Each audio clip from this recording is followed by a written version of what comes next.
संभाजीनगर शहर याची उद्योगनगरी अशी एक ओळख. त्यामुळे आगामी महापालिका निवडणुकीतील नगरसेवकांकडून उद्योजकांना अनेक अपेक्षा आहेत. तसंच उद्योजक मतदान करताना पक्ष पाहतात की व्यक्ती कुठल्या समस्या नगरसेवकांनी सोडवल्या पाहिजेत. जाणून घेतलंय कृष्णा केंडेनं. पाहूया. नमस्कार, मी कृष्णा केंडे एबीपी माझाच्या या विशेष कार्यक्रमामध्ये आपल्या सगळ्यांचं स्वागत करतो. मी एका ठिकाणी आलोय जिथे कणीस आणि ह्या सगळी पार्टी सुरू आहे. छत्रपती संभाजीनगरमध्ये अशा हुरडा पार्ट्या अनेक ठिकाणी आपल्याला पाहायला मिळतात. आणि माझ्यासोबत तुम्हाला ही सगळी जी मंडळी पाहायला मिळते ही शहरातली नामांकित उद्योजक आहेत आणि यांच्यासोबतच आज आपण संवाद साधणार आहोत. काय अपेक्षा आहेत इथल्या नगरसेवकाकडून तुमच्या? नगरसेवकचे त्यांना थोडंसं विजन असावं आणि त्या विजन प्रमाणे शहराचे स्मार्ट सिटी म्हणून डेव्हलपमेंट जी चालू आहे त्याच्यात त्यांनी हातभार लावायला पाहिजे आहे. अडथळे निर्माण करू नये त्यांनी. आपल्याकडे इंडस्ट्रियल डेव्हलपमेंट तर खूप झाली, पण शहर मात्र विकसित झालेलं नाहीये.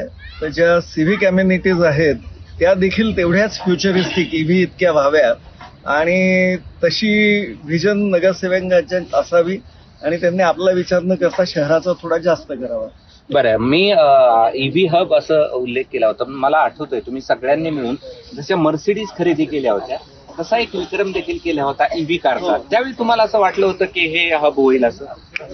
खरं सांगायचं तर एवढ्या मोठ्या प्रमाणात ईव्हीचे इथे मॅन्युफॅक्चरिंगचा कॉम्प्लेक्स होईल असं तेव्हा वाटलं नव्हतं. टोयोटा आली, त्याच्यानंतर JSW आलं आणि ते घडलं.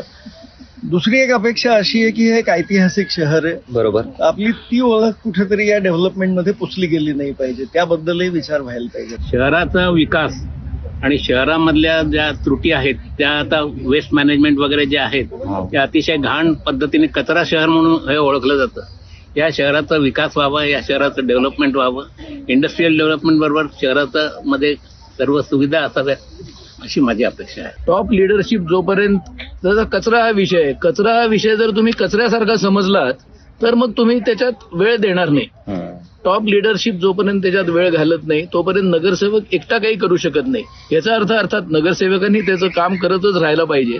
आणि दुसरा एक मोठा जो भाग आहे तो म्हणजे आता आम्ही जे शहराबद्दल ऐकतो की भ्रष्टाचार एका वेगळ्याच लेव्हलला पोहोचलेला आहे. तर ह्या सगळ्या निवडून येणाऱ्या नगरसेवकांना त्यांच्या वरच्या लोकांना माझी एवढीच विनंती आहे की आता जितका भ्रष्टाचार करता त्याच्याहून एक 10% भ्रष्टाचार कमी करा. शहराचा विकासाला त्याची मदत होईल. आपल्या कामावर फोकस ठेवून करप्शन सगळीकडे आहे, पण कामं चांगली व्हायला पाहिजे आणि ती इथे होताना नाही दिसत.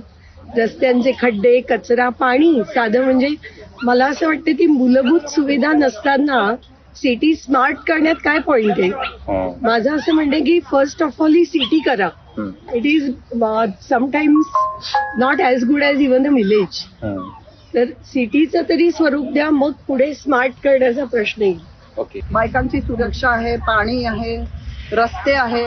स्मार्ट सिटी नंतर अधिक चांगली सिटी बनवायला सगळ्यांनी प्रयत्न करायचा. नुसतं नगरसेवक नाही, त्याच्याबरोबर आम जनता पण जी आहे तिने पण सहयोग करायला पाहिजे आणि प्रत्येक गव्हर्नमेंट डिपार्टमेंटनी पण त्याच्याकरता सहयोग त्यांच्या परीने करायला पाहिजे. तो कमी पडतो. संभाजीनगरमध्ये 8-8 दिवसांनी आम्हाला पाणी मिळतं. हे बरोबर आहे का? 8 दिवसांनी पाणी मिळतं. तर हे पहिल्या पाण्याचा प्रश्न, रस्त्याचा प्रश्न, हे 2 प्रश्न संपवले पाहिजेत. आणि चांगली लोक म्हणजे खरोखर काम करणारी लोक राजकारणात आली पाहिजेत. शिकलेली लोक राजकारणात आली पाहिजे. येतात नाही, यायला पाहिजे. तसं वातावरण निर्माण झालं पाहिजे. संभाजीनगरला एक चांगला पालक पाहिजे. त्याला कोणी वाली नाहीये, त्याच्यामुळे त्याच्यामध्ये जास्त काही प्रोग्रेस होत नाहीये. आता इंडस्ट्री येते आहे तर मूलभूत सुविधा जसं सगळ्यांनी सांगितलं तसं तर व्हायला पाहिजे. म्हणजे मग प्रोग्रेसचा स्पीड वाढला पाहिजे. तर मग इथे जास्त तरुण लोक येतील, राहतील, चांगल्या सुविधा यायला पाहिजेत. म्हणजे मग शहराचा विकास जास्त ऍक्सिलरेटेड होईल. ऍक्च्युली आता आपण बिडकीन आणि शेंद्रा हा जो कॉरिडॉर करतोय त्याला जायला रस्ताच नाहीये. मूलभूत सुविधा अगदी सगळ्यात मेन आपल्याला जर काय आहे तर तिथे जायला रस्ता. आज इथून फक्त 25 किलोमीटरचं अंतर करायला कधी कधी आम्हाला 1 ते 1.5 तास लागतो. येणाऱ्या भावी नगरसेवकाकडून, महापौरांकडून आणि अनेकांच्या हे सगळे उद्योजक आहेत. खरं तर यांचा खूप मोठा वाटा आहे शहराच्या प्रगतीमध्ये आणि ते शहराचं भविष्य कसं पाहतात हे जाणून घेण्याचा हा सगळा प्रयत्न होता. कृष्णा केंडे, एबीपी माझा, छत्रपती संभाजी.